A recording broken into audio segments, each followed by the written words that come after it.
Media sosial bukan sekedar alat kampanye. Ini adalah jembatan antara kandidat dan pemilih. Tapi, seberapa efektifkah jembatan ini dalam membawa perubahan nyata? Jumlah like, share, dan komentar bisa menjadi indikator popularitas. Tapi, apakah ini cukup mempengaruhi keputusan pemilih?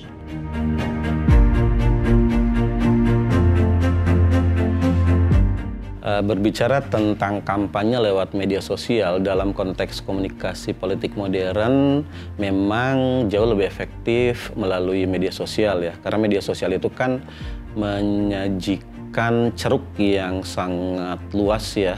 Jadi kandidat politik itu bisa meraih pemilih dalam jumlah yang sangat besar.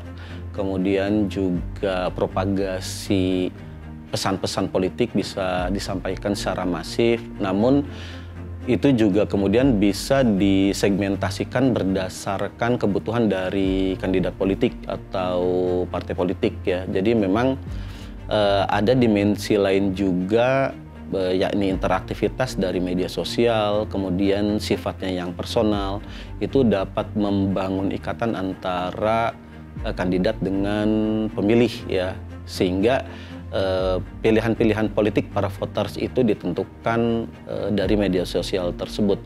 Tapi jangan lupa bahwa itu juga tergantung dari strategi, kemudian konten, interaksi, dan ikatan yang dibangun antara kandidat dengan para pemilih.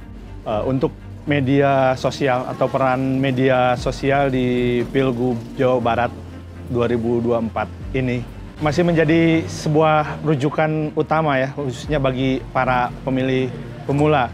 Dan medsos ini juga medsos ini juga digunakan oleh para calon untuk mempromosikan mereka gitu dalam menyebarluaskan atau menginformasikan visi misi dan tujuan mereka dalam pemilu gitu.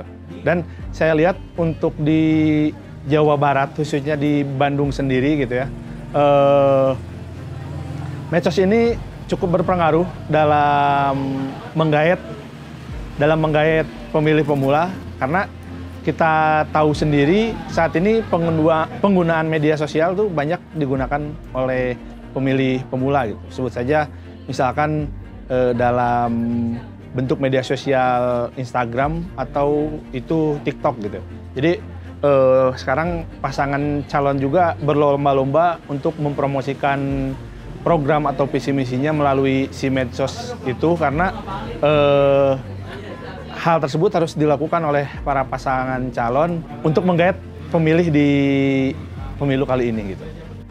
Kita bisa cek 56% pemilih itu berasal dari kelompok milenial dan Gen Z ya. Jadi para pemilih muda inilah yang memang sangat aktif menggunakan media sosial. Jadi kampanye melalui media sosial sangat signifikan mempengaruhi pemilih-pemilih muda, dan mereka inilah yang kemudian dapat mendistribusi informasi-informasi politik ya kepada khalayak lainnya.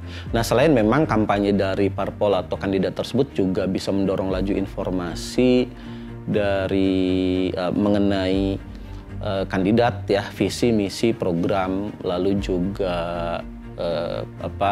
kepribadian dari si kandidat, lalu bisa juga membangun ikatan emosional atau kedekatan dengan para pemilih, dan yang paling penting adalah membangun citra ya dan reputasi dari si kandidat tersebut ya. Jadi dengan media sosial mereka cukup leluasa untuk membangun itu semua. Untuk di Pilgub Jabar sendiri ya, disadari atau tidak ya, kentara gitu ya.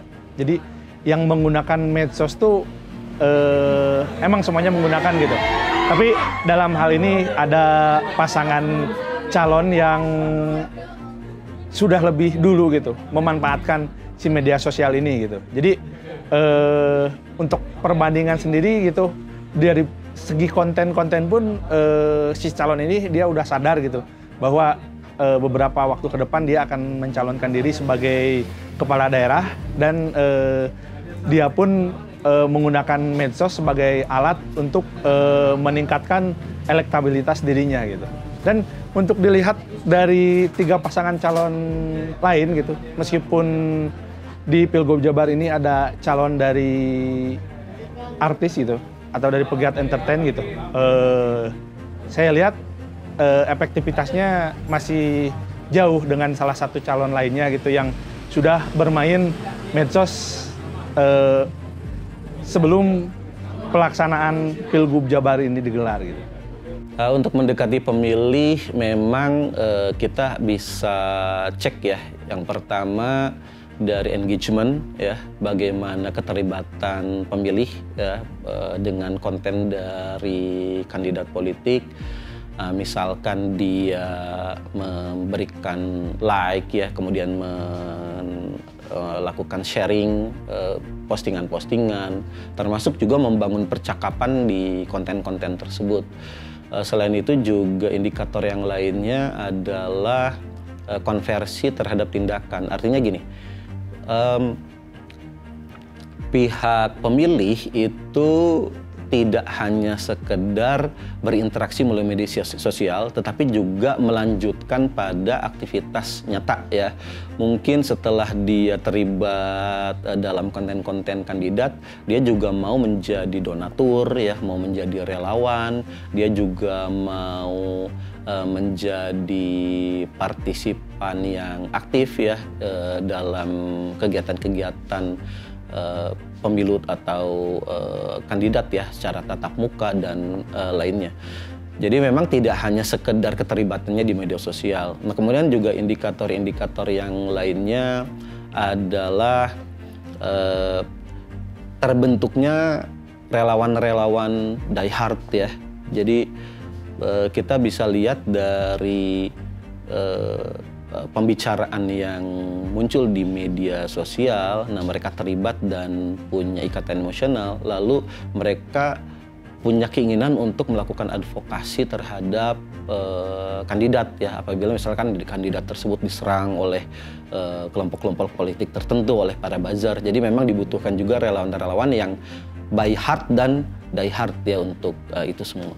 Untuk saat ini itu tidak terlalu terlihat ya kalau untuk antar satu pasang calon saling hujat gitu ya. Tapi kalau untuk di pilkada kabupaten kota, saya udah menemukan beberapa gitu.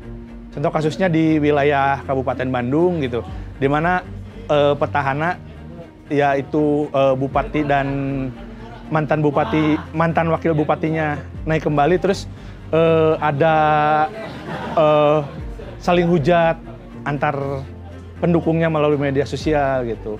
Terus selain itu di Kota Bandung, saya juga menemukan beberapa konten video di TikTok, beberapa akun yang saling menjatuhkan satu pasangan calon dan pasangan calon lainnya gitu.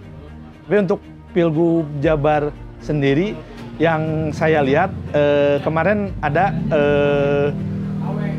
yang menjatuhkan pasangan calon gitu ya, tetap masih membawa isu sensitif, tapi yang saya lihat si calon yang dijatuhkan namanya itu tidak bereaksi, sehingga isunya muncul tapi tidak ada reaksi dari si calon itu, langsung buyar kembali gitu, seperti itu. Nah, untuk memaksimalkan interaksi itu sebenarnya ada beberapa hal ya. Yang pertama,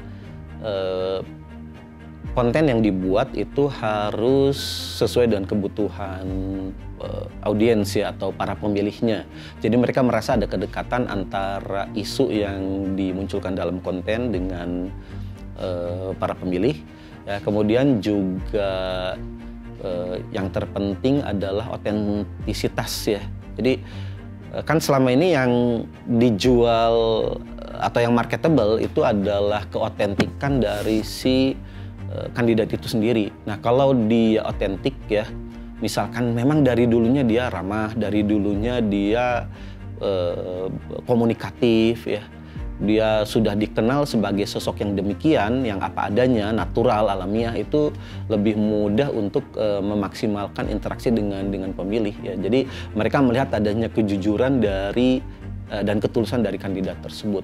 Nah, selain itu juga memang bisa ya memaksimalkan dengan video-video pendek yang dibuat 1 menit, dan itu lebih disukai oleh para pemilih ya. Dan justru video-video pendek itulah yang menentukan pilihan-pilihan mereka. Jadi misal tidak menonton acara debat atau kampanye yang muncul di televisi atau berita-berita di media daring, tapi konten 1 menit itu bisa kemudian menjadi rujukan bagi mereka untuk memilih kandidat yang mana, seperti itu.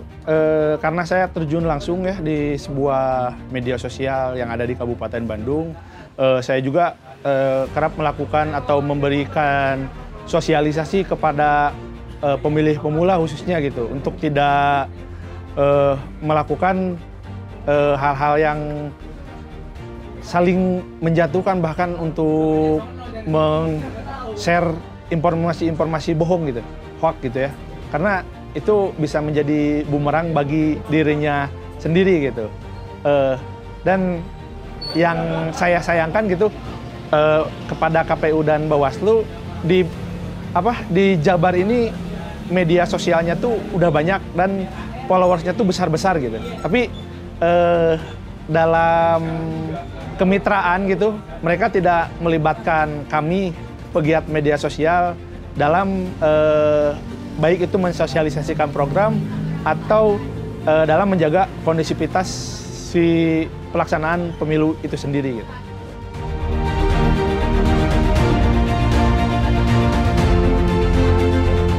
Media sosial dapat mendekatkan yang jauh, tetapi apakah cukup untuk mengubah pilihan di kotak suara?